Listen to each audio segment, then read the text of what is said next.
ग्रहण अगर पड़ता है तो परिवार में शास्त्रों में ऐसा वर्णन आता है कि गेरू, गेरू मतलब लाल चंदन।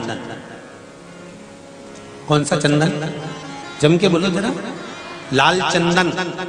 ये गेरू तो बाद में आप लोगों ने उदर पे लगाना चालू करा, पर नियम ये है कि गर्भ में अगर बच्चा रहता है तो ग्रहण पड़ता है, चंद्र ग्रहण पड़े, सूर्य ग्रहण पड़े, तो जो नारी का गर्भ रहता है, भले वो 3 महीने का हो, 2 महीने का हो, 1 महीने का हो, 8 महीने का हो, 9 महीने का हो, 10 महीने का, नारी का अगर गर्भ है तो बुजुर्ग लोग भी कहते हैं, उनको ये भले नहीं मालूम होगा कि क्यों गेरू लगाते। गेरू नहीं, लाल चंदन की 3 रेखा नारी को अपने पेट पर खींच लेना चाहिए। क्या होता है तो कहा, बच्चा विपरीत पैदा नहीं होता, बच्चा स्वतंत्र स्वस्थ अच्छा पैदा होता है, सुखी पैदा। आप में से कितनी माताएं जो जानती हैं इस बात को? हाथ उठाओ जरा। जानती हैं सब कि जब गर्भ में बच्चा रहता है तो माताएं कह देती, सास कह देती, बेटा थोड़ा गेरू लगा लेना, पेट में थोड़ा सा गेरू लगा ले, थोड़ी सी मिट्टी लगा ले, थोड़ा सा कुछ पेट पर लगा ले, क्योंकि ग्रहण पड़ रहा है। क्यों?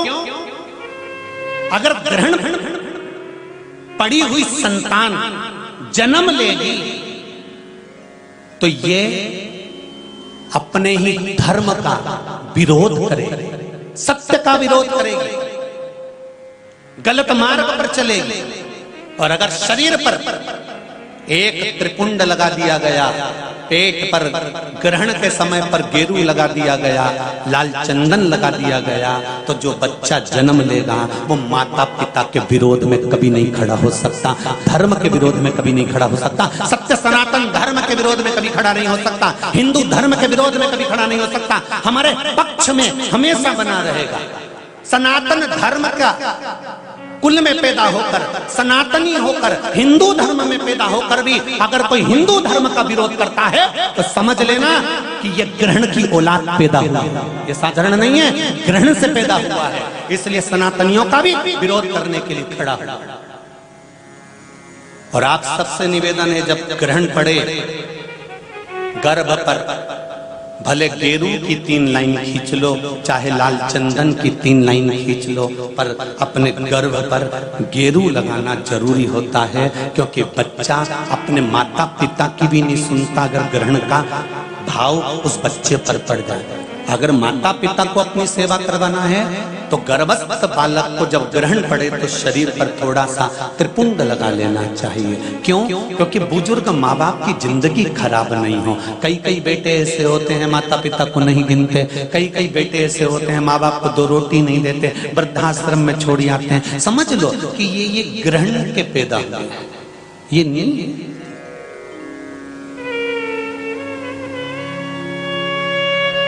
आप लोग जानते हैं ना माता, सत्यता में बोलो, जब ग्रहण का समय आता है तो आपने अपनी बहुओं को कहा कि नहीं कहा गेरू लगाने का? बोलो जरा, हाथ उठाओ, किस किस ने कहा ये बात? कहिए। आप लोगों को ध्यान में है, बुजुर्ग माता इस चीज को जानती हैं। रखिए, बुजुर्ग लोग इस बात को जानते हैं कि गर्भस्थ अगर बच्चा है और ग्रहण पड़ रहा हो तो त्रिपुंड लगा लेना चाहिए। एक प्रश्न खड़ा हुआ था, गुरुजी गर्भ में जब बच्चा रहता है तो गर्भवती नारी को, वो प्रश्न कल का था, समय हो गया था इसलिए हम बता नहीं पाए, गर्भवती नारी को शंकर भगवान का पूजन गर्भवती नारी को कब तक करना चाहिए? गर्भ में अगर बच्चा रहता है तो गर्भवती नारी को शिव जी के शिवलिंग की पूजन कब तक करना चाहिए? पहले तो ये बताओ कि किसने कहा कि गर्भस्थ नारी को भगवान का पूजन ही नहीं करना चाहिए?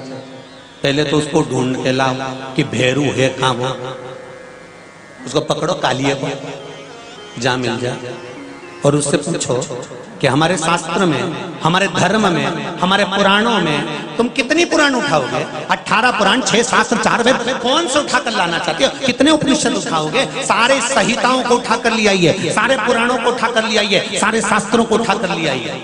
और अगर आपके पास में नहीं है तो सीहोर में आइए, कुबेरेश्वर धाम के लाइब्रेरी में बैठकर एक एक पुराण का अध्ययन कर कर जाइए, एक एक संहिता का अध्ययन कर कर जाइए, एक एक शास्त्र का अध्ययन कर कर जाइए। वहां सारी किताबें मिल जाएंगी आपको। आप पढ़ो और कौन सी पुराण में लिखा है हमको भी छाट कर बताओ कि गर्भवती नारी को शंकर का भजन नहीं करना चाहिए, गर्भवती नारी को शिव जी को नहीं छूना चाहिए। कहां लिखा है? यहां तो शिव महापुराण की कथा कहती है कि गर्भवती नारी जब भगवान शंकर को एक लोटा पानी चढ़ाती है तो उसका बच्चे का बाल बांका नहीं हो सकता, बच्चा पूर्ण पैदा होता है, अस्वस्थ नहीं हो सकता, स्वस्थ होता।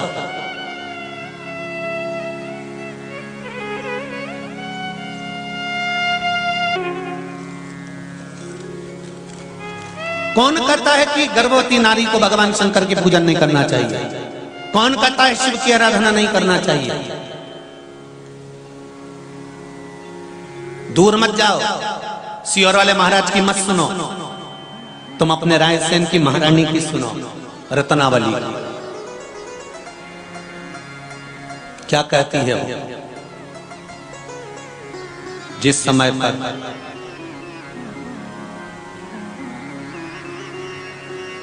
शेर शाह शूरी ने राजकुमारी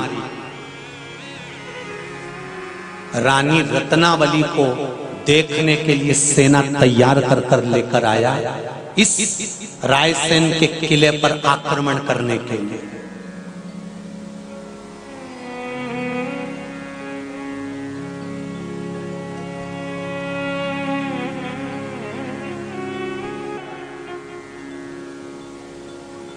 कि पूरनमल राजा की धर्मपत्नी रत्नावली का चरित्र इतिहासों में मिलेगा और शिव भक्त है वो। अगर मुझे मालूम होता तो रायसेन की इस पावन धरा पर मैं त्रिपुंड शिव महापुराण कथा नहीं करता, राजा पूरनमल और रत्नावली शिव महापुराण कथा कर कर जाता। मुझे मालूम नहीं था। जैसे इंदौर की धरा पर माहिल्या शिव महापुराण की कथा करी या पूरनमल रत्नावली की कथा कर कर जाता।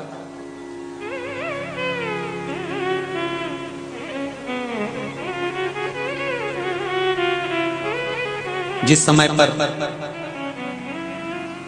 शेर शाह सूरी ने आक्रमण करा इस रायसेन की धरा पर, किले पर, तब रानी ने राजा से कहा, रत्नावली ने, स्वामी क्या बात है, आज आप बहुत चिंता में दिख रहे हो। पूरनमल कहते हैं, रानी शूरी आ रहा है, आक्रमण कर रहा है किले के ऊपर, सेना बड़ी बहुत बड़ी है रानी। और आपको मालूम है ये राजा ने, शूरी ने आक्रमण क्यों किया है? किले को नहीं पाना है।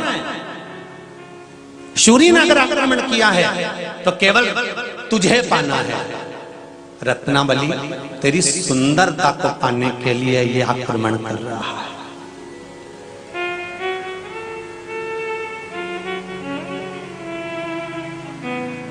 अरे रायसेन वालों, तुम्हें तो गौरव से सीना तान कर चलना चाहिए कि तुम्हारे नगर की राजमाता राजकुमारी रत्नावली रानी अपने पति के हाथ में कटार देती है और कटार में सिंदूर भर देती है। क्या भरा था?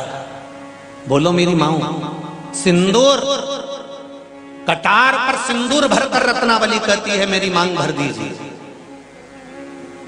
पूरनमल राजा कहता है, कटार से कोई मांग भरी जाती है राजकुमारी रानी रत्नावली? कटार से मांग भरी जाती है?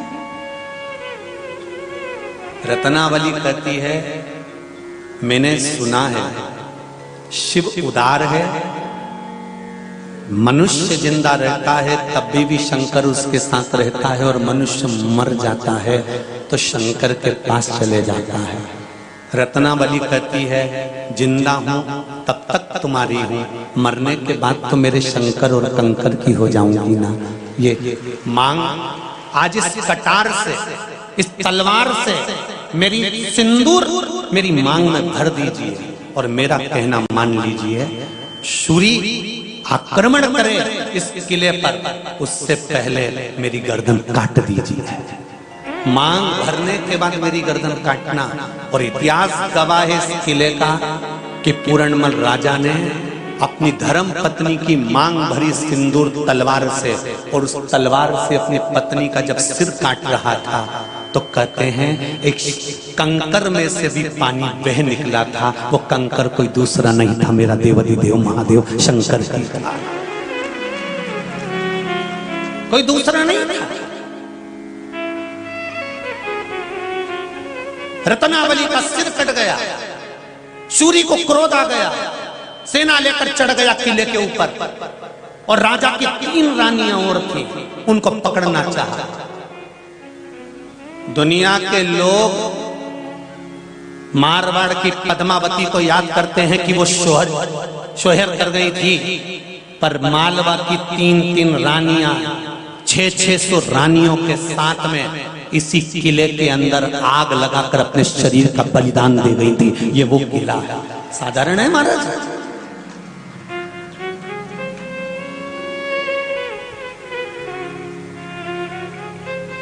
सहज नहीं है शिव। शंकर का अनुमोदन, शंकर का भजन, शंकर का कीर्तन, शंकर का स्मरण। और मेरा निवेदन है, आप भी अगर शंकर का भजन कर रहे हो, शंकर का कीर्तन कर रहे हो, शंकर का नाम जाप कर रहे हो, शंकर का स्मरण कर रहे हो, साधारण नहीं हो सकते। लाखों लोग बैठे हुए हैं, और जितने कथा पंडाल में बैठे हैं उनसे भी लाखों लाखों करोड़ों लोग शिव महापुराण की कथा आस्था चैनल पर, फेसबुक और यूट्यूब पर श्रवण कर रहे हैं। उनसे निवेदन करूंगा, एक लोटा पानी अगर शंकर भगवान को चढ़ा रहे हो, एक चावल का दाना भी अगर आप शिव जी को चढ़ा रहे हो, एक बेलपत्र भी अगर आप शंकर भगवान को समर्पित कर रहे हो, और एक पुष्प की पंखड़ी भी आप शिव को दे रहे हो, तो ये शंकर कभी खाली नहीं जाने देता, इसका फल कभी ना कभी दे ही देता। वो शिव है, वो शंकर।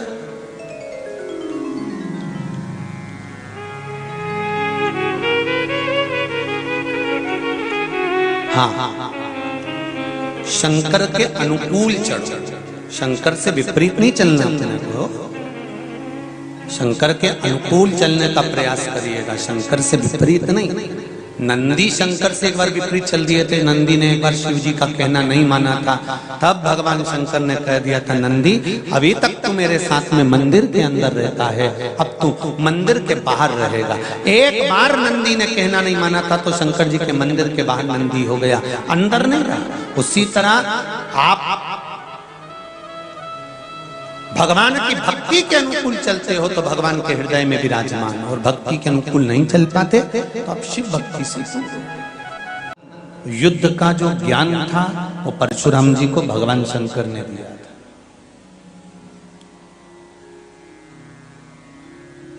अब जरा विचार करिएगा जरा शिव महापुराण की पावन चरित्र पर,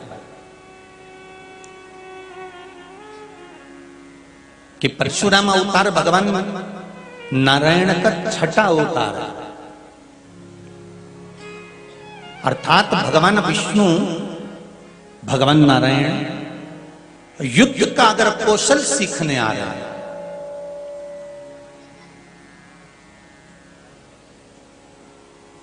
मेरे भगवान विष्णु अगर युद्ध का कुछ वैभव सीखने के लिए आ रहे हैं, कुछ ज्ञान लेने के लिए आ रहे हैं, तो वो सीधे भगवान शंकर के पास आ रहे हैं, भगवान शिव के पास। और भगवान शंकर ने परशुराम जी को बहुत ज्ञान दिया, ऐसी कोई विद्या नहीं थी जो परशुराम जी को नहीं सिखाई, प्रत्येक ज्ञान परशुराम जी को दिया गया।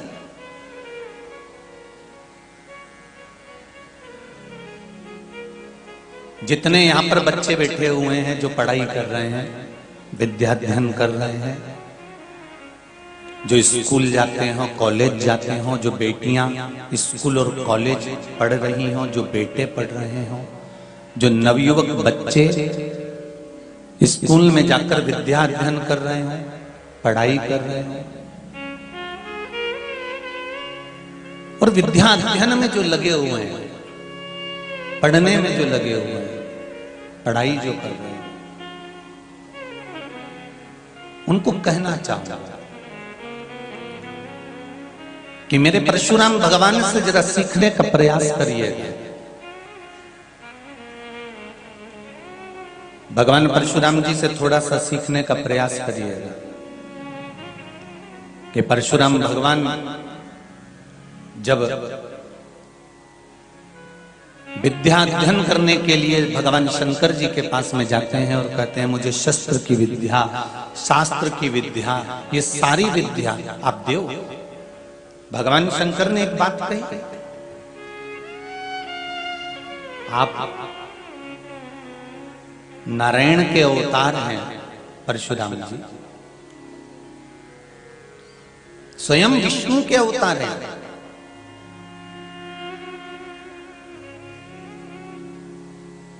साधारण नहीं है आप स्वयं नारायण के अवतार, स्वयं भगवान विष्णु के अवतार हैं। और भगवान विष्णु के अवतार होकर आप मुझसे कह रहे हैं कि मैं आपको शस्त्र की विद्या दूं,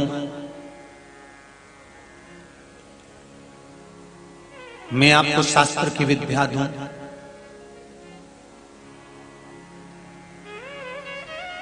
ठीक है,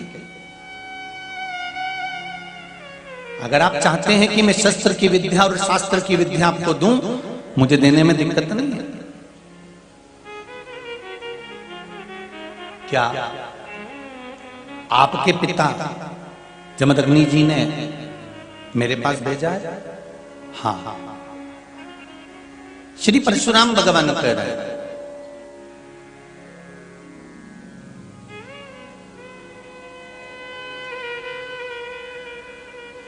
कि जमदग्नि जी ने, मेरे पिताजी ने आपके पास में भेजा है।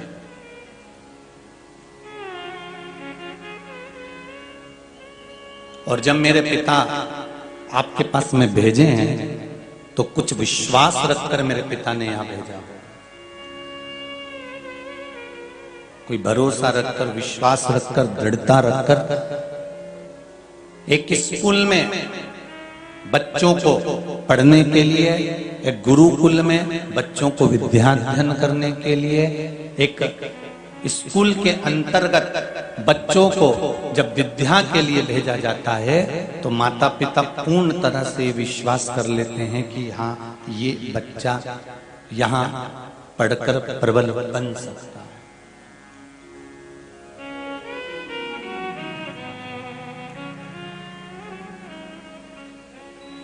ये बच्चा यहां पढ़कर प्रबल बन सकता है।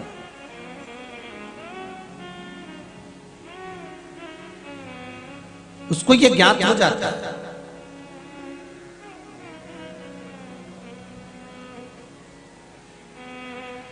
तो परशुराम जी से पूछा गया क्या आपके पिताजी ने भेजा है? हाँ, मेरे पिताजी ने भेजा।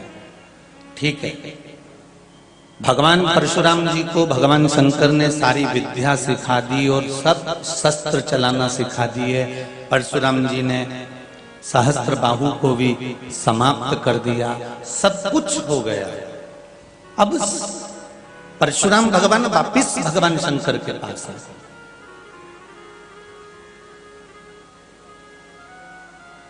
शिव के परम उपासक थे।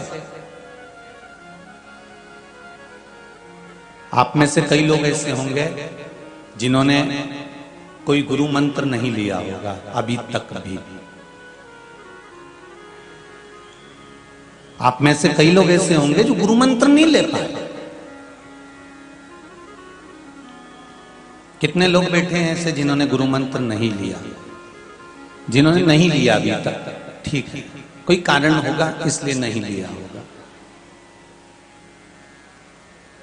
शिव महापुराण की कथा कहती है, बहुत समझदारी रखिएगा इस चीज के लिए।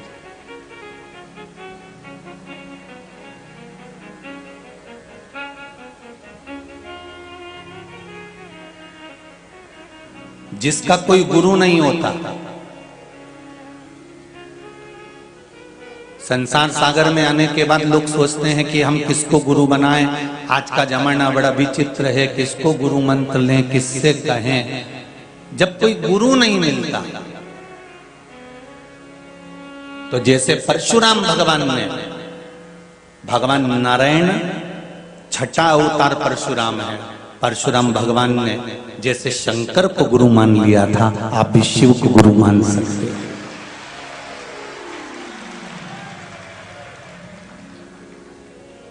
पानी पियो छान और गुरु करो जान। 50 बार विचार करना तब जाके कोई गुरु मंत्र लेना, और विचार कर कर लेना कि ये गुरु जी हमको तार सकता है कि मार सकता है। विचार करिए, नहीं तो आज का जमाना गुरु फिरे बाजार में, गुरु फिरे बाजार में, हमसे दीक्षा ले, नरक पड़ो चाहे स्वर्ग जाओ, पर लिफाफा हम ही को दे। नहीं तो आज के जमाने में तो गुरु ऐसे मिलेंगे जो कहेंगे तुम नरक जा रहे हो, स्वर्ग जा रहे हो, तुम कहां जा रहे हो, उससे गुरु को कोई फर्क नहीं पड़ता।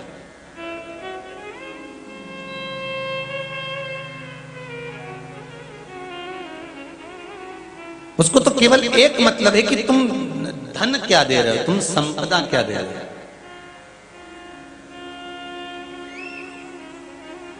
तुम दौलत क्या दे रहे हो।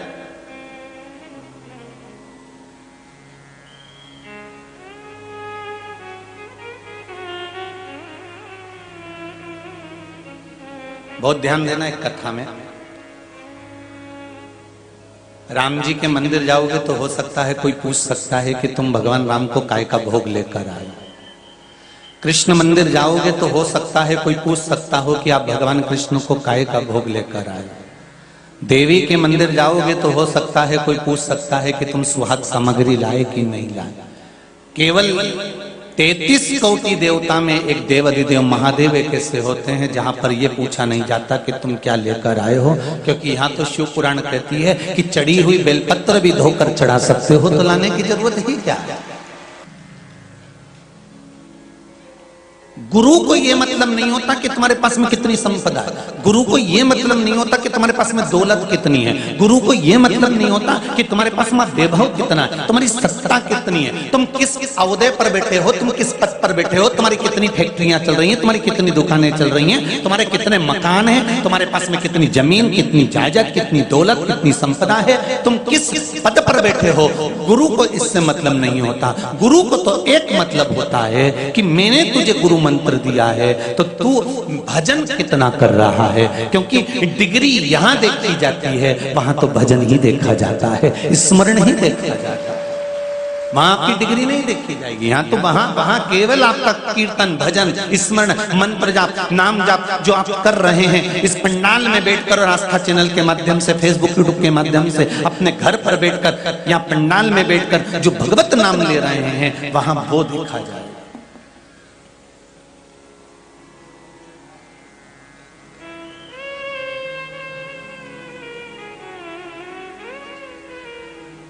महाराज परशुराम भगवान ने खूब प्रेम से, आनंद से, खूब भक्ति में सब कुछ सीखा, सारा राजसी ठाट, सहस्त्रबाहु के प्राण भी ले लिए, कई बार छत्री विहीन भी करा दिया। अब परशुराम भगवान शंकर जी के पास आए और शंकर जी के पास आकर कहते हैं अब ये बता दीजिए कि गुरु दक्षिणा में मैं आपको क्या दूं। मूल कथा यहां है।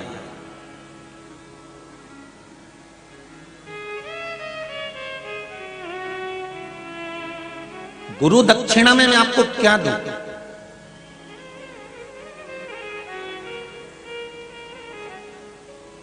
हम क्या दे दें भगवान को कि भगवान खुश हो जाए। बोलो री जी और रायसेन वाली, जितने लोग बैठे हैं भाई बंधु, वो भी बताओ कि भगवान को हम क्या दें कि भगवान खुश हो जाए। दौलत दे दें, अच्छे कपड़े दे दें, भगवान को 56 भोग दे दें, क्या करेंगे भगवान।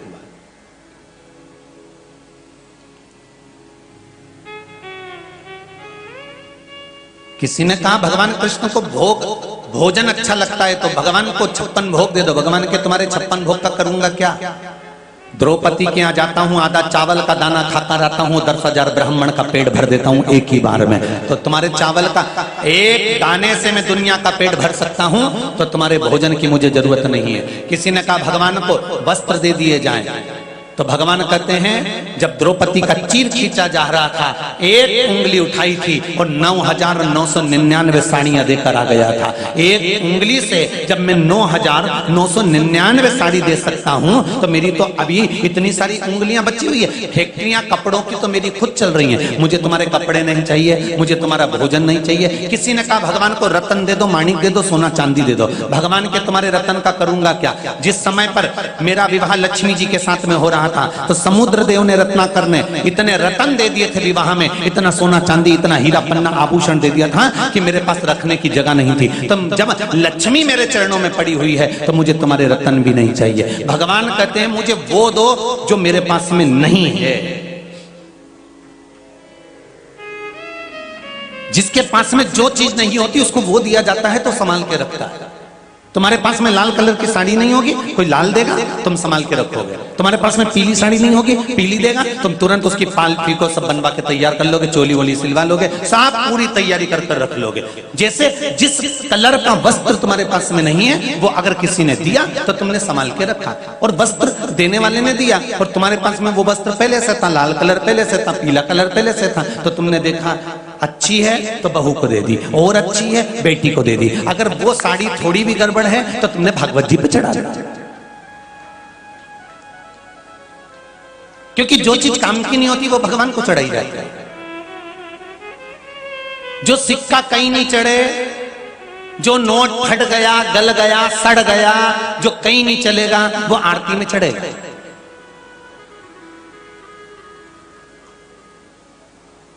इसके लिए भी किसी ने पूछा, गुरुजी दुनिया के लोग दुकान पर जाते हैं तो दुकानदार कह देता है अच्छा चढ़ाओ, अच्छा दो, नोट अच्छा दो, फटा हुआ नहीं लेंगे, सिक्का अच्छा दो, पैसा नहीं लेंगे। बैंक में जाओ तो भी कहते हैं सिक्का नहीं चलेगा, ये नहीं होगा, वैसा नहीं होगा। तो एक बात समझ में नहीं आती गुरुदेव, तो फिर लोग भगवान के सामने फटा हुआ नोट, खोटा सिक्का क्यों चढ़ाते हैं? तो शिव महापुराण की कथा कहती है कि वो शंकर का दरवाजा है। शंकर के दरवाजे पर शास्त्र कहता है जो कहीं नहीं चलता वो शिव के दरवाजे पर ही चलता है, वो शिव के द्वार पर ही चलता है।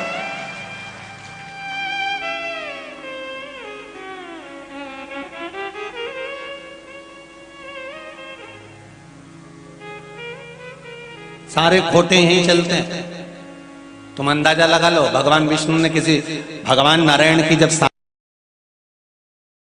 हुई, भगवान कृष्ण की जब शादी हुई, आप लोग तो कथा सुने हो ना, सब लोग भागवत रामायण गीता सब सुनिए। तुम लोग बताओ कि भगवान राम की शादी में कितने भूत गए थे, कितनी चुड़ैलन गई थी? बोलो जरा जम के बोलो रे। भगवान विष्णु की शादी में कोई भूत प्रेत गए थे? भगवान कृष्ण की शादी में कोई भूत प्रेत गए थे? नहीं। केवल एक ही शादी थी 33 कोटि देवताओं में देवाधिदेव महादेव की शादी, जिसमें सबसे पहला निमंत्रण रायसेनी भेजा था। यही भेजा था, सबसे पहला निमंत्रण गया था।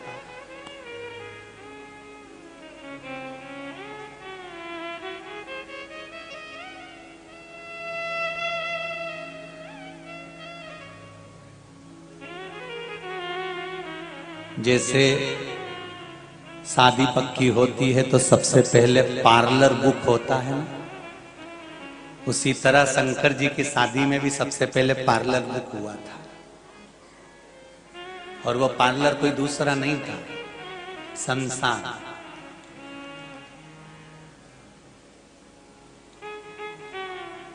इसलिए आज भी शमशान में जब मुर्दे को ले जाते हैं तो नहला के, डेंटिंग पेंटिंग करके, तिलक मिलक लगा के, बोलो सही है गलत है?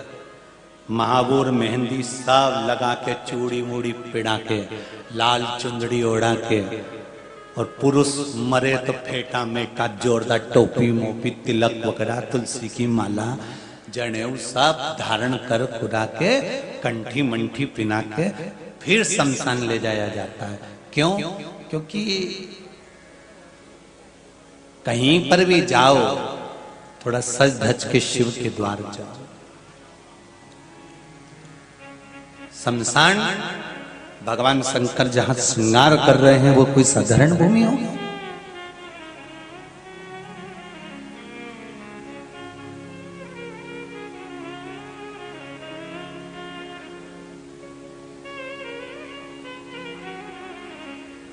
आप में से कितने लोग हैं जो शादी के बाद ससुराल से पहली बार मायके गए हों और मायके नहीं गए हों, उसकी जगह तुमने कह दिया हो कि मुझे मायके नहीं जाना, मेरी शादी हो गई, मैं ससुराल में रहूंगी और ससुराल में रहूंगी, इसके सिवाय मैं कहीं नहीं जाऊंगी, मैं मायके भी नहीं जाऊंगी?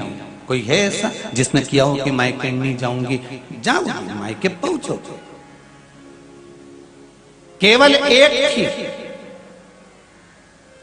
वो थी माता पार्वती, जो अपने पति भगवान शंकर से कहती हैं कि मुझे मायके नहीं जाना। मेरी विदाई जब हुई थी तो मेरी विदाई में मेरी मां ने एक शब्द कहा था कि जहां तेरी डोली जा रही है उसी जगह से तेरी अर्थी जा।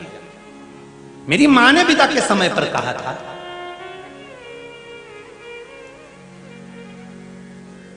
स्वामी आप कहां लेकर जा रहे हो मुझे? भगवान शंकर ने कहा तेरे मायके छोड़ने के लिए जा रहा हूं, बहुत दिन हो गए, चल घूम आना। मुझे मायके नहीं जाना, फिर मुझे तो वहां जाना है जहां आखिरी में लोग जाते हैं। शंकर भगवान ने कहा कहां? पार्वती जी बोली शमशान। शमशान? हाँ। पार्वती तुझको मालूम है अगर तू शमशान जाएगी तो वहां मेरे पहचान वाले बहुत मिलेंगे, क्योंकि अपनी तो पहचान ही वही है। और मैं जैसे ही जाऊंगा ना और डमरू बजाया, डमरू बजाते से ही सारे शमशान के इकट्ठे होकर कहते हैं हम आपकी शादी में गए थे, हमको पेट भर के भोजन नहीं मिला था, तो पार्टी दो। ऐसे बहुत सारे दोस्त हैं जो नवयुवक लड़के लोगों का जब विवाह होता है ना, शादी होती है, तो शादी होने के बाद जब ये दोस्तों इकट्ठे होते हैं ना, तो दोस्तों को पकड़ के कहते हैं भाई देख, सीधी बात है, हम तेरी बारात में गए, खूब नाचे, खूब एंजॉय करा, खूब नोट की गड्डी उड़ाई, ने डीजे भी बजवाया, ने डिस्को भी करा, पर एक बात है, क्या हुआ ये बता? भोजन में मजा नहीं आया, हमको खाना नहीं मिला। हम आखिरी में गए ना 10-11 बज गई थी और 11 बजे तो गुलाब जामुन की केवल चाशनी बची थी और कई गुलाब जामुन थी उसमें 4-6, पर गुलाब जामुन के ऊपर का गुलाब गायब था, गुलगुल बचा था। तो अरे भाई, अरे दोस्त से कहा पार्टी तो लगती है, तुझे पार्टी तो देना पड़ेगा, चाहे कुछ भी हो जाए तुझे पार्टी देना पड़ेगी तेरी शादी की। तो भगवान शंकर कहते हैं पार्वती से, जैसे ही मैं शमशान में जाता हूं और डमरू बजाता हूं, वैसे ही मेरे जितने पहचान वाले हैं ना सब आके कहने लगते हैं भोलेनाथ जी आपकी शादी में गए थे, हमको पार्टी दो, पार्टी दो। तो अब क्या करें? तो पार्वती जी ने कहा पहले मुझे शमशान तो लेकर चलो, फिर सोचा जाएगा। सत्ययुग में, त्रेता युग में, द्वापर युग में एक ही शमशान था।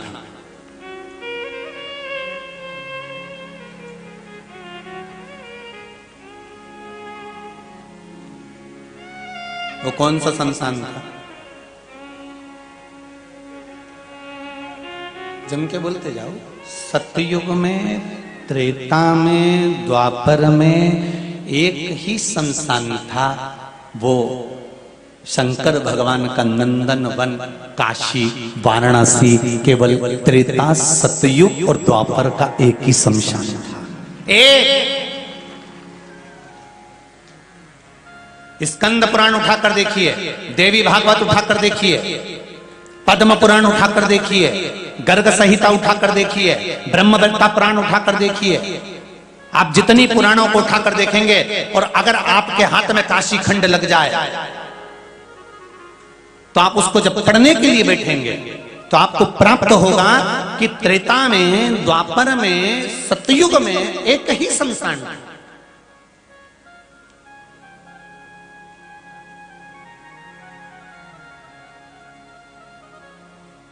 शिव जी कहते हैं मैं तुझे लेकर चलता हूं, मां मेरे पहचान वाले मिल जाएंगे और चिल्लाएंगे भोजन के लिए, क्या करेगी?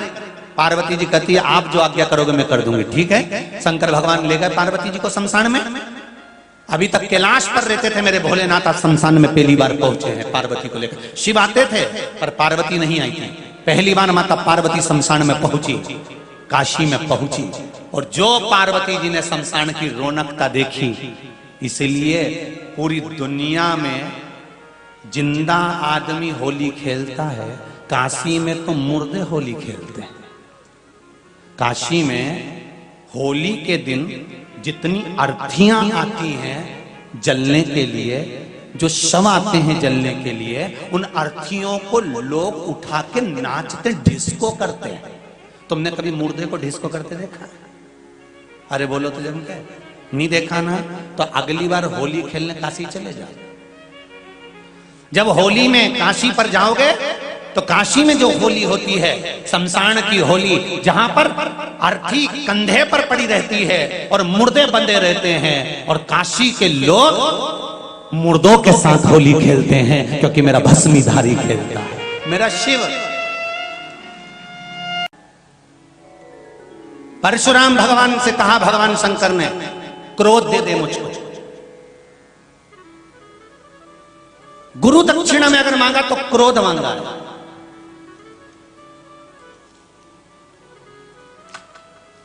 गुरु दक्षिणा में अगर कुछ प्राप्त कर रहे हैं तो तेरा क्रोध दे दो। और आपसे निवेदन है शंकर जी के मंदिर में जाना तो दे देना। क्या? अपना अहंकार, अपना क्रोध, अपना अहम। क्योंकि मनुष्य के पास खुद का कुछ भी नहीं है, केवल खुद का अहंकार है। वो शिव को दे दो शंकर भगवान।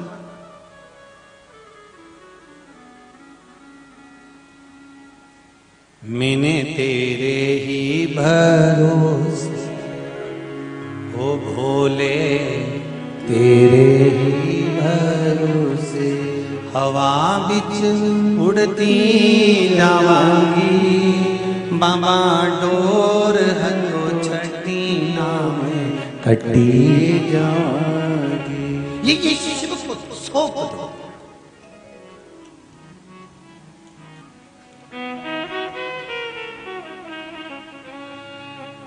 रोकर जिंदगी मत निकालना, मुस्कुरा कर निकालना। हंसना हर कोई नहीं सिखाएगा, और रोना सब सिखा देंगे कि रो। क्योंकि रामचरितमानस में भी लिखा है, माता पुनि बोली सोमति डोली, तजहु तात यह रूपा, कीजे सुलीला अति प्रिय शीला, यह सुख परम अनुपा, सुनि बचन सुजाना, रोदन ठाना, होई बालक स्वरूप। रामचरितमानस में लिखा है कि माता कौशल्या जी राम जी से कर रही हैं कि रो। तो राम जी ने पूछा, मैया हम काहे को रोए, हम तो दुनिया को रुलाएंगे, तुम हमें रुला रही हो। माँ कहती है मृत्यु लोक में जन्म लिया है तो रोना तो पड़ेगा। उस दिन से नियम है, आज भी बच्चा डॉक्टर हॉस्पिटल में अगर बच्चा जन्म लेता है तो डॉक्टर और सिस्टर बच्चे को चिमटा फोड़ के धप मार के रुलाते, रो। बोलो सही है कि गलत है? जन्म लिए बच्चे को डॉक्टर और सिस्टर थप मार के बुलाते कि रो। आज से रोएगा तो मरेगा, तब तक रोना पड़ेगा। मुस्कुराने के लिए तो शिव महापुराण के 7 दिन मिले। खूब मुस्कुराना, ये जिंदगी के खुशी के दिन हैं जो जीवन की सार्थकता प्रकट कर देते हैं। मुस्कुराने के लिए, इसलिए आप लोगों से कहते स्माइल प्लीज, मुस्कुराते हंसते रहो। पर हर कहीं हंसना भी मत, नहीं तो मालूम पड़े तुम यहां से जाती जाती। अब लोग भी सोचे अभी कथा में गई थी तो अच्छी थी, कथा में से आई तो मुझे तो लगता है ये टेम्परेचर चढ़ गया। इसीलिए ये ऐसी, अब कई कई नहीं तो तुम तुरंत अल्लाह अल्लाह, अब मुस्कुराते मुस्कुराते मुस्कुराते मुस्कुराते तो लोग कहे कि बताओ अच्छी खासी गई थी ये तो बढ़िया जोरदार, अब इसको क्या हुआ? राम कहते रहो, कृष्ण कहते रहो, शिव कहते रहो, मुझे क्रोध दे दो। गुरु मंत्र में अगर कुछ देना है तो क्रोध दे दीजिए, लाइए क्रोध का त्याग कर दो। आज गुरु ने अपने शिष्य से गुरु दक्षिणा में क्रोध मांगा।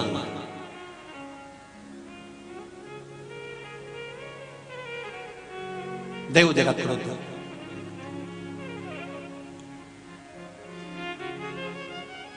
परशुराम भगवान विष्णु का छठा होता, शंकर भगवान से कहते हैं जो आज्ञा गुरु की, आज से मैं क्रोध का त्याग करता हूं। अब मुझे ये बताओ कि ये धनुष, ये फरसा कहां लेकर जाए?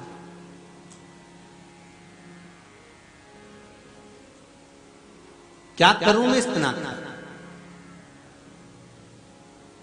शंकर भगवान ने कहा एक काम करो, तुम भी मेरे पुत्र समान हो, दो पुत्र और हैं मृत्यु लोक में, एक लंका का राजा रावण और दूसरा जनकपुरी में निवास करने वाले श्री जनक जी। जाओ, तुम्हें जो अच्छा लगे, तुम्हारा धनुष आप उनको दे दो। अरे अब तुम्हें क्रोध नहीं करना, अब तुम्हें तप करना, साधना करना।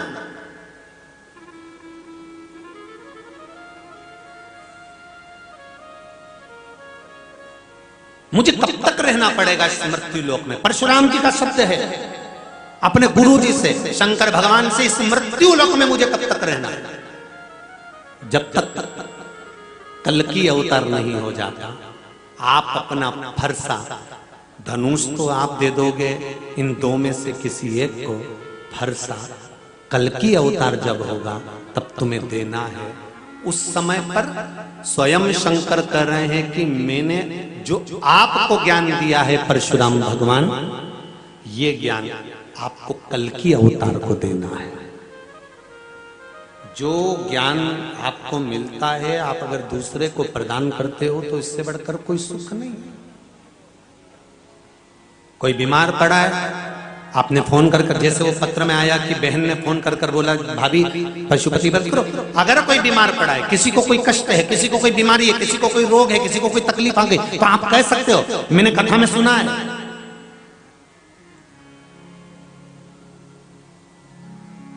कथा निकालो वो वाली और उस कथा को सुनो। इसलिए प्रत्येक कथा का नाम लेकर वास्ते कि ये त्रिपुंडशु महापुराण की कथा है। आप अगर मोबाइल पर निकालेंगे तो आपको आ जाएगी कि त्रिपुंडशु महापुराण कथा में छठे दिन, पांचवें दिन ये बात कही थी, चौथे दिन ये बात कही थी, तीसरे दिन ये बात कही थी। आप निकाल सकते हैं।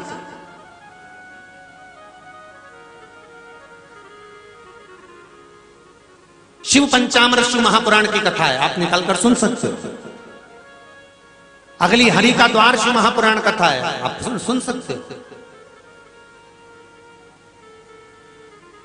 तो आप उसमें से कुछ प्राप्त कर दूसरे को दे सकते हो कि भैया मैंने ये, और दे रहे हैं लोग। मैं सब जितने यहाँ पर नवयुवक बच्चे बैठे हैं, नवयुवक बेटे बेटियां बैठे हैं, इनको धन्यवाद देना चाहूंगा कि आप लोग शिव महापुराण की छोटी छोटी क्लिप काटकर अच्छी अच्छी बातों को निकालकर संपूर्ण जनमानस में इंस्टाग्राम के माध्यम से, व्हाट्सएप के माध्यम से, फेसबुक के माध्यम से, यूट्यूब के माध्यम से आप दे रहे हो, बांट रहे हो। अच्छी चीज ही दे रहे हो ना, कोई बेकार तो नहीं दे रहे। और अच्छा दोगे तो अच्छा प्राप्त होगा।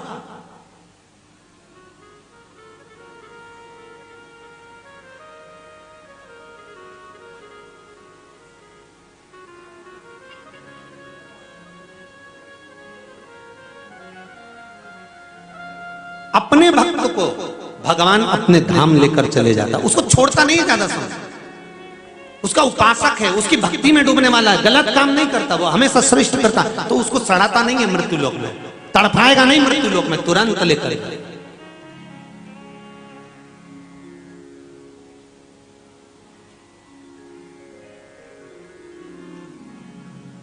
एक आपके यहाँ भी पहले एक वो श्रीवास्तव जी हुए हैं, देवी प्रसाद करके कुछ, वो शिव मंदिर जाते थे, देवी शरणा, तो शिव मंदिर जाना, अनुमोदन करना, प्रार्थना करना, शिव भक्ति में डूबे रहना। मैं कहता हूं इनके परिवार वालों को इनके जाने का दुख नहीं होना चाहिए। इनको तो ये प्रसन्नता होना चाहिए, जाना तो सबको है, कोई आगे जाएगा कोई पीछे जाएगा। प्रसन्नता इस बात की होना चाहिए कि जो शंकर की आराधना करते करते चले जाता है उसका फिर संसार में जन्म नहीं होता, वो शिव का हो जाता है, शिव के पास जाता है।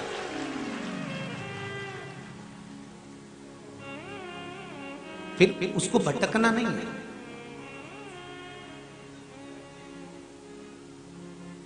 मेरे भोले तेरी नौकरी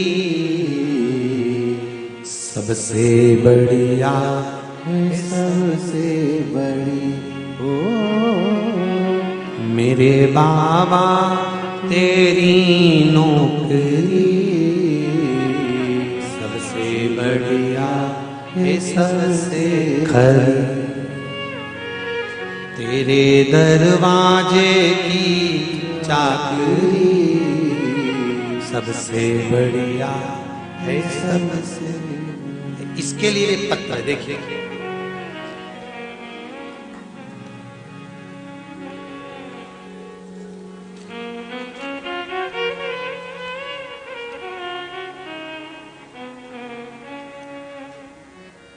ओम प्रकाश जी सोनी राव इंदौर से हैं। कहीं बैठे हो तो हाथ उठाइएगा, खड़े हो जाइएगा। कहीं बैठे हो तो दोनों हाथ हिलाइएगा, हर हर महादेव बोलकर। श्री ओम प्रकाश जी सोनी राव इंदौर। आपने लिखा है गुरुदेव,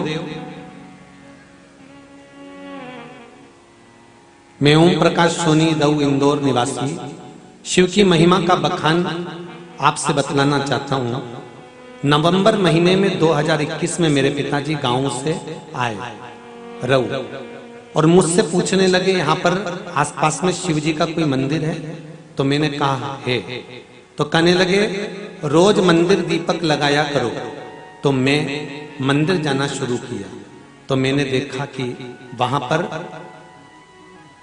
शाम को मंदिर में लाइट नहीं थी, लाइट नहीं जलाते थे, अंधेरा था। पड़ोस के घर से लाइट की डोरी आई थी।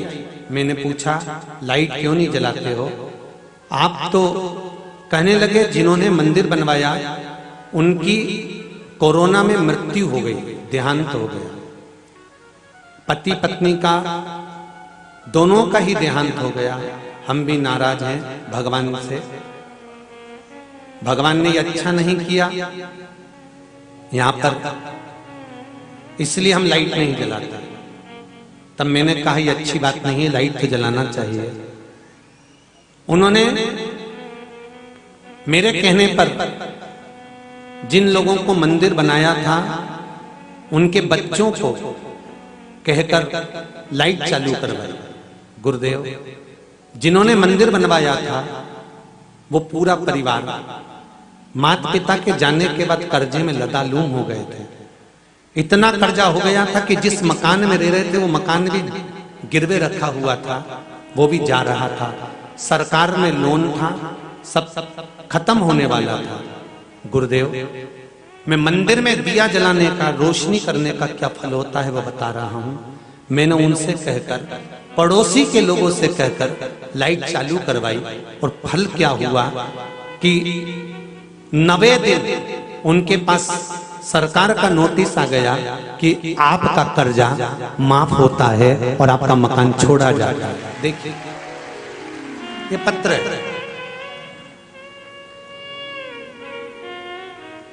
बैंक किसको छोड़े, लोन किसको छोड़े ज्यादा, पर कोई तो आया होगा जिसने जमा करा होगा। तेरे दरवाजे की चाकरी, उसके दरवाजे पर जाकर मात्र झाड़ू लगा लेना, पोछा लगा लेना, शिव मंदिर में जाकर सफाई कर देना, निर्माल्य को उठाकर विसर्जन कर देना, शंकर मंदिर के जाले निकाल देना, शंकर मंदिर की सफाई कर देना, शिव मंदिर पे ध्वजा बदल देना, शंकर मंदिर की रंगत कर देना, शंकर मंदिर में रोशनी को लगा लेना। एक दीप भी शिव मंदिर में लगाया जाता है तो ना जाने कितने कितने कितने कितने पाप हमारे छिन्न हो जाते हैं और पुण्य प्रबल हो जाता है। अब करो तो तेरे दरवाजे की चाकरी सबसे बढ़िया, सबसे शिव की उपासना करने वाला, भजन करने वाला मर भी गया ना तो उसका परिवार कभी भूखा नहीं मर सकता। अगर वो श्रीवास्तव जी का जो भी होंगे उन्होंने शंकर की आराधना करी होगी, चले भी गए होंगे ना, तो ये विश्वास से कर सकता हूं इस व्यासपीठ से कि अगर वो चले भी गए होंगे तो शंकर कितना दे रहा होगा, क्या क्या दे रहा होगा वो शंकर ही जान सकता है, क्या संभाल रहा होगा वो शिव ही जान सकता है। भले चले गए, उसकी चौखट पर करी गई नौकरी, उसके दरवाजे पर करी गया चाकरी, उसके मंदिर में करी गई सेवा खाली नहीं जा सकती। तेरे दरवाजे की चाकरी सबसे बढ़िया,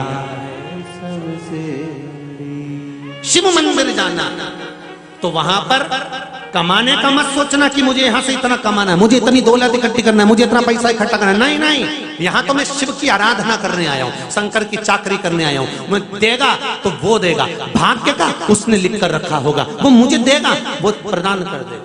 वहां कमाना नहीं है, वहां लुटाना है। इस शरीर का एक नस नस शिव भक्ति में लग जाए। धर्म की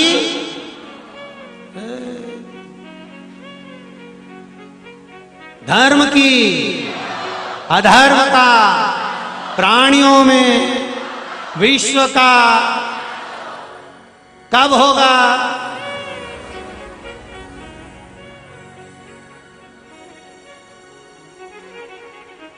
चिल्लाने से हो जाएगा? तुरंत कह दिया कल्याण हो जाएगा, पर वो कल्याण कब होगा जो होना है। कहने से नहीं हो सकता, चिल्ला रहा धर्म की जय हो। वो कहते हम सुधरेंगे। अब तुम थोड़ी ना बोलने वाले हो, बहुत चतुर हो तुम रायसेन के। हम सुधरेंगे, युग सुधरेगा, हम बदलेंगे, युग बदलेगा। कब बदलेगा उसका इंतजार करो, बस यही करना रह गया है कि इंतजार करो। नहीं, थोड़ा बदलाव हमको लाना पड़ेगा, आगे हमको आना पड़ेगा, भजन हमको करना पड़ेगा, सतमार्ग पर आने वाली पीढ़ी को हमको चलाना पड़ेगा, तब सुधरेगा। चिल्लाने से नहीं होगा। परशुराम जी, आपको दोनों में से जो अच्छा लगे उसको पिनाक दे दो, उसको धनुष दे दो, क्योंकि क्रोध तब तुमने छोड़ दिया, क्रोध का तो तुमने त्याग कर दिया। ले जाओ इस धनुष को। परशुराम भगवान धनुष लेकर चले, सबसे पहले लंकाधिपति रावण के आ गया और रावण के पास पहुंचे तो रावण एक ऋषि को पूछा, इसने क्या गलत कर दिया जो तुम इसको मृत्यु दंड दे रहे? रावण कहता है, ये यज्ञ करा रहा था, उस यज्ञ में सबकी आहुति दे रहा था, मेरे नाम की आहुति नहीं थी। मैं भी तो विशर्वा का पुत्र हूं, मेरा भी तो पिता इतना ऋषि था, तो उसके बेटे के नाम की आहुति होना चाहिए। परशुराम भगवान ने कहा,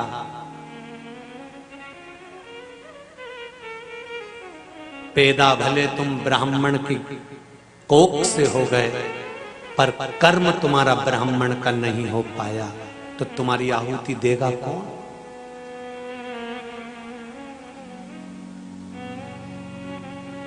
कभी भगवान ने ये नहीं सोचा कि इधर से जो हवा चलेगी वो ब्राह्मणों को छूती हुई जाएगी, इधर से हवा चलेगी वो क्षत्रिय के लिए रहेगी, इधर से हवा चलेगी वो वैश्य के लिए रहेगी, उधर से हवा चलेगी वो शूद्र के लिए रहेगी। कभी भगवान ने नहीं कहा कि समुद्र का पानी, नदी का पानी, तालाब का पानी, बावड़ी का पानी, कुएं का पानी, हापसी का पानी, बारिश का पानी ये ब्राह्मण के लिए रहेगा, ये क्षत्रिय के लिए रहेगा, ये वैश्य के लिए रहेगा, ये शूद्र के लिए रहेगा। कभी भगवान ने ये नहीं कहा कि 1 एकड़ में जो अनाज बोया गया वो ब्राह्मण खाएगा, दूसरे एकड़ का अनाज वैश्य खाएगा, इसका क्षत्रिय खाएगा, इसका शूद्र खाएगा। भगवान ने हवा, पानी, अन्न, पृथ्वी कभी ब्राह्मण, क्षत्रिय और वैश्य देखकर नहीं दी, शूद्र देखकर नहीं दी। भगवान के ये सब भगवान के जन्म दिए हुए हैं। भगवान कहता है मेरे लिए सब बराबर है, सबका है, सब प्रयोग। हवा केवल ब्राह्मण, क्षत्रिय और वैश्य और शूद्र के किसी एक वर्ण की नहीं है। हवा सबके लिए, जल सबके लिए है, वायु सबके लिए है, अन्न सबके लिए है। सूर्य की किरणें ब्राह्मण पर या क्षत्रिय पर या वैश्य पर या शूद्र पर ज्यादा नहीं पड़ेगी कि शूद्र पर ज्यादा पड़ेगी, कि वैश्य पर ज्यादा पड़ेगी, कि ब्राह्मण पर ज्यादा पड़ेगी, कि क्षत्रिय पर ज्यादा पड़ेगी। सूर्य की किरणें बराबर का किरण फैलाती है। जिसको लेना हो ले, जिसको आना हो आओ, जिसको प्रकाश, वो बराबर का प्रकाश दे रही है। ये तो विभाजन हमने कर दिया, राष्ट्र को हमने तोड़ दिया कि ये बड़ा है, वो छोटा है, वो कमजोर है, वो भारी है। नहीं तो मृत्यु लोक में पैदा होने वाला ब्राह्मण, क्षत्रिय और वैश्य और शूद्र ये सब बाद में हुए हैं। भारत की भूमि पर जन्म लेने वाला सबसे पहले सनातनी हुआ है, उसके सिवाय कुछ नहीं हुआ। सबसे पहले सनातनी पैदा हुआ। ये वर्ण का विभाजन हमने कर दिया। भगवान नहीं करता कभी भी कि जल मेरा है, कि पानी मेरा है, कि वायु मेरी है, कि आकाश मेरा है, कि पाताल मेरा है। भगवान कहता सर्व सबके लिए, जिसको ग्रहण करना है उसके लिए। शिव महापुराण किसके लिए? शंकर भगवान की कथा। कोई कह दे 1 करोड़पति कराएंगे, धनपति कराएंगे, वैभवपति कराएंगे। कौन करा रहा है शिव कथा?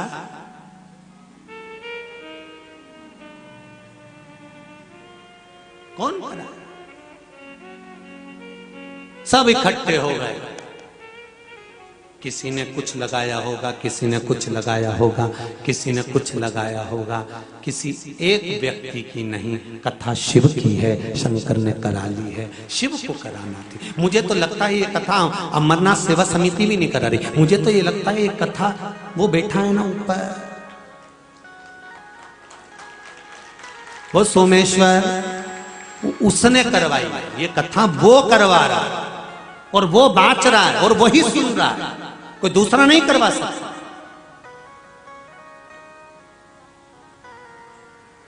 कराई उसी।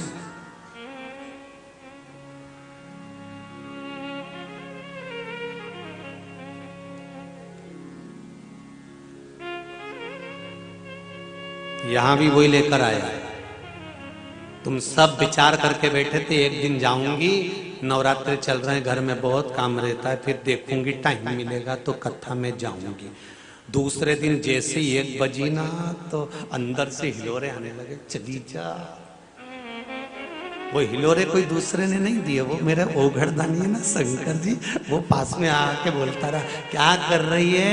हरियो कमला, चली जा जा जा।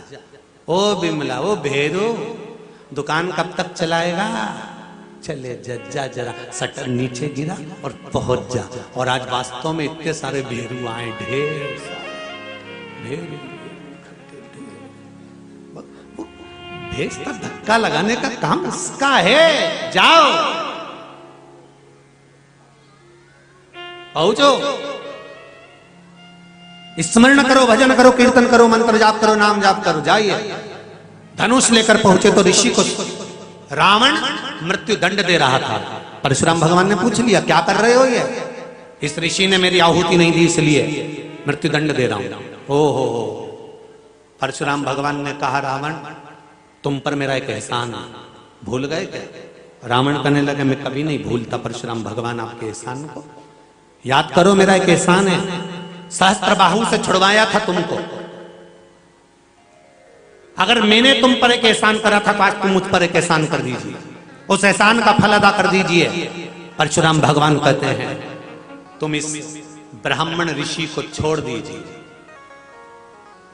इस ऋषि को छोड़ दो।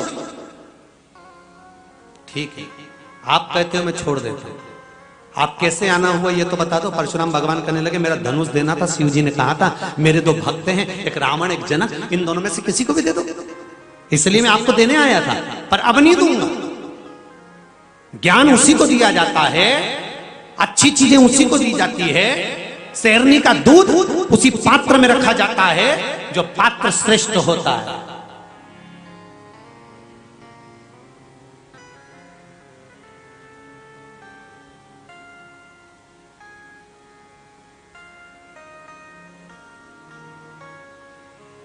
अपनी बात वहीं रखना जहां उस बात की कीमत हो।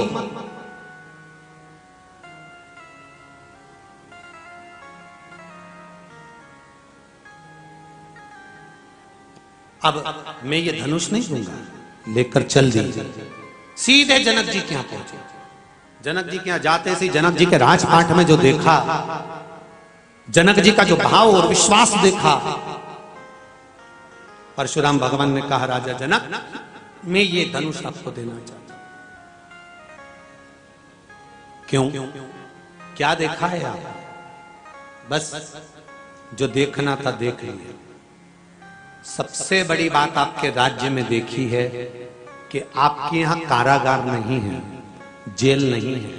चोर भी पकड़ाता है तो वो सच बोलकर चले जाता है। इससे जोरदार राज्य किसी का नहीं हो सकता। राजा जनक, इसलिए मैं ये धनुष आपको देता हूं, आपको दूंगा ये धनुष। अगर राजा प्रबल है तो फिर क्या सोचो, ये लो धनुष। राजा जनक जी ने कहा इस धनुष को आप ही रख दीजिए, एक स्थान पर रख दिया। परशुराम भगवान ने राजा जनक को आशीर्वाद दिया, तुम्हारे इस दरवाजे पर इस धनुष को छूने के लिए परशुराम जी कहते हैं स्वयं राम आएंगे, एक दिन इसी दरवाजे पर पहुंचेंगे। शंकर का अगर प्रसाद, शंकर की शिव महापुराण की कथा, मेरे शिव का नाम अगर आपके दरवाजे तक पहुंच गया है, शंकर की चौखट तक श्री शिवाय नमस्तुभ्यम पहुंच चुका है, शंकर का मूल मंत्र आपके घर तक पहुंच चुका है, तो समझ लेना एक दिन शिव भी आपके दरवाजे पर पहुंच जाएंगे। आपको ढूंढने जाने की जरूरत नहीं, शिव आपके दरवाजे पर पहुंचेंगे, शंकर आपके दरवाजे पर पहुंचेंगे।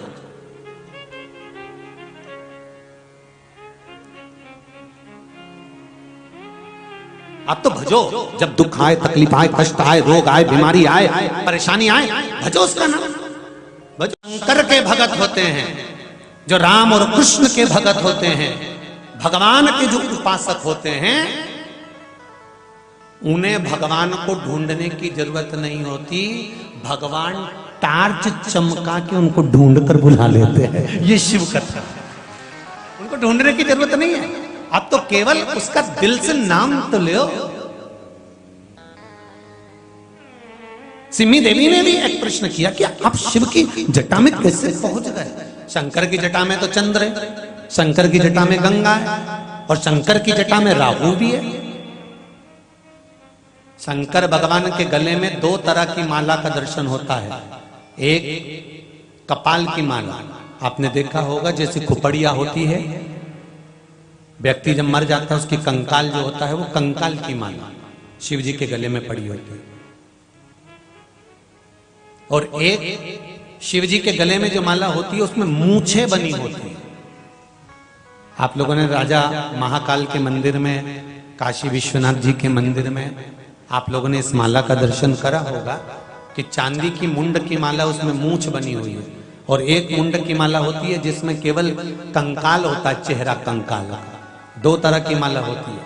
जो कंकाल की माला होती है वो माला, और जो मूंछ वाली माला होती है, मुंड की माला, इन दोनों में क्या अंतर है? जो कंकाल की माला भगवान शंकर के गले में अपन दर्शन करते हैं, ये कंकाल किसी और के नहीं, भगवान शंकर के जो मंगल विवाह माता पार्वती जी के साथ में पहले हुए हैं, पार्वती जी के जो 50 बार भगवान शंकर के साथ में, 51 बार भगवान शिव के साथ में माता पार्वती के विवाह हुए हैं। पार्वती का जन्म 51 बार पहले हो चुका है। कभी कात्यायनी, कभी कुष्मांडा, कभी चंद्रघंटा, कभी स्कंदा, कभी सती, कभी उमा, ऐसे माता पार्वती के ना जाने कितने अवतार हो चुके हैं।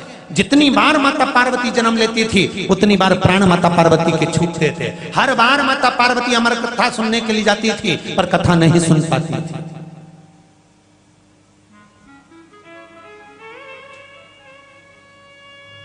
ये माता पार्वती का जो ये अवतार है, पार्वती अवतार, ये तो 52 नंबर का है, 52वें नंबर का।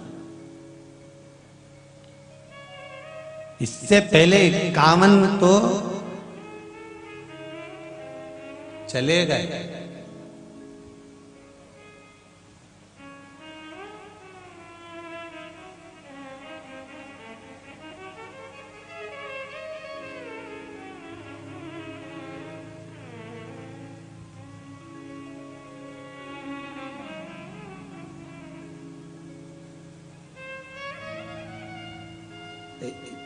कथा लोग सुनते हैं ना तो कथा पर तो ध्यान कम रहता है, पर भगवान ने क्या करा उस पे ध्यान जा। अब कई लोगों के मन में प्रश्न खड़ा हो जाए, भगवान ने 50 ब्याह करे, 51। एक पति पत्नी का झगड़ा हो गया, पत्नी घबरा के एक गुरुजी के पास गई और वो गुरुजी से जाकर खूब रोई, गुरुदेव मेरा पति जब भी झगड़ा करता है एक ही बात कहता है, तुम मेरे से सीधे रिया कर। भगवान कृष्ण ने 16,108 रानी से ब्याह करा था, दूसरा कर लो।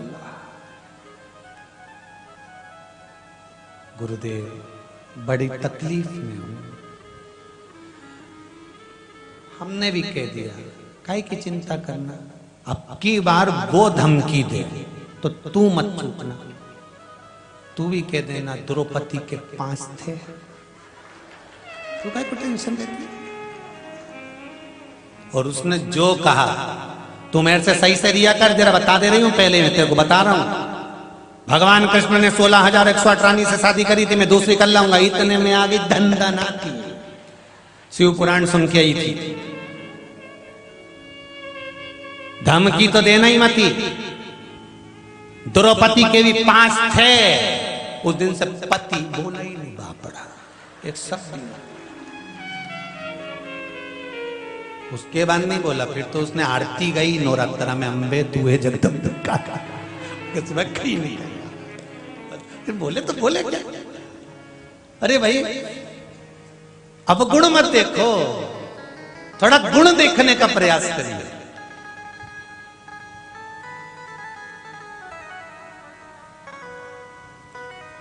थोड़ा अच्छा ढूंढने का प्रयास करिए।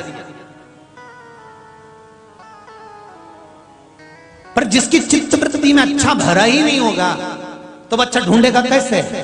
कलकत्ता में कहा था, जैसा चश्मा लगाओगे वैसा दिखेगा। पापी को पापी, कपटी को कपटी, बेईमान को बेईमान, ईमानदार को ईमानदार, धर्मात्मा को धर्मात्मा, पुण्यात्मा को पुण्यात्मा दिखता है। साहूकार को साहूकार, सत्कर्मी को सत्कर्मी दिखता है, ढोंगी को ढोंगी, प्रपंची को प्रपंची दिखता है, ईमानदार को ईमानदार दिखता है। आपकी दृष्टि जैसी होगी सामने वाला वैसा दिखेगा।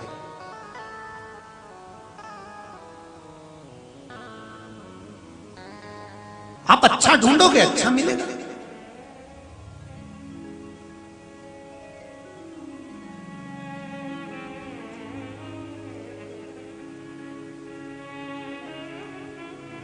दुनिया कितना भी अपशब्द कहे, दुनिया कितना भी ताना दे, कितनी भी गाली दे, कितना भी आड़ा टेढ़ा बोले, आपके लिए चाहे हमारे लिए, दुनिया का कोई संसार में ऐसा मानव नहीं जन्मा जिसके ऊपर उंगली नहीं उठाई गई हो। चाहे मेरे राजा रामचंद्र क्यों ना हो, उन पर भी उंगली उठा दी थी कि सीता को लेकर आ गए। भगवान कृष्ण थे, उन पर भी उंगली उठा दी कि तुमने चोरी करी है, रतन चुरा लिया। सत्यजीत ने चोरी का इल्जाम लगा दिया। जब दुनिया के लोग परमात्मा को नहीं छोड़े तो जी अरियो रायसेन वाली, कोई तुम्हें और हमें छोड़ेगा? ना जाने कितने कौवे तैयार बैठे होंगे कि बस पाड़ा मरे और हमके छीछड़े निकाले। ना जाने कितने इंतजार में बैठे होंगे कि महाराज कोई ना कोई गलती कर दे और हम छीछड़े निकलना चालू करें। ऐसे ना जाने कितने कौवे बैठे हैं इंतजार।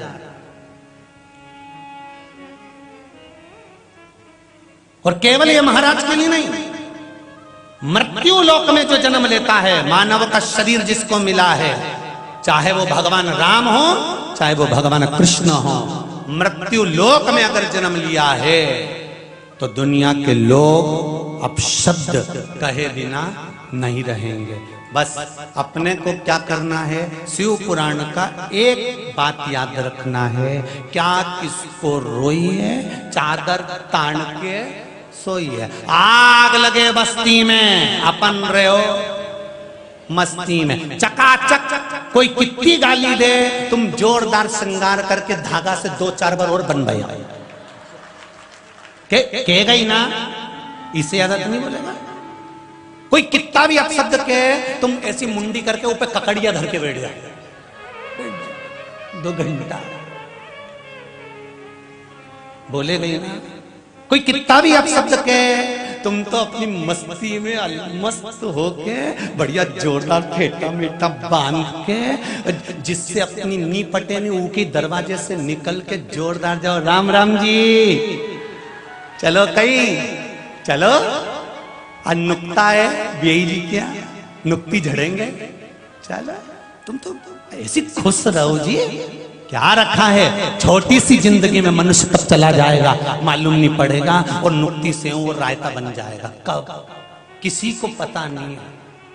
पक्का है, परमानेंट है कि मरने पर रायता बनेगा ही, और नुक्ती का ही बनेगा, क्योंकि अलग से नुक्ती बनाने की जरूरत ही नहीं पड़ती। जो मीठी बनती है उसमें से नमकीन निकाल के रायते में डाल देते हैं, 1 में 2 काम हो जाता है। तो मुस्कुराओ मत ही, चाहे हम हो तो तुम्हारा रायता तो सबका बनेगा, और 1-2 ना तो ढुलकना है, तो उसमें क्या सोचो।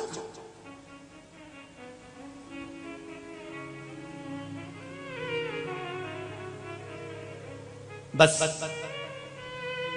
इतना याद रखिए, एक हमारे भोले बाबा, दूजी गौरा रानी सरकार, हमारे 2 ही रिश्तेदार।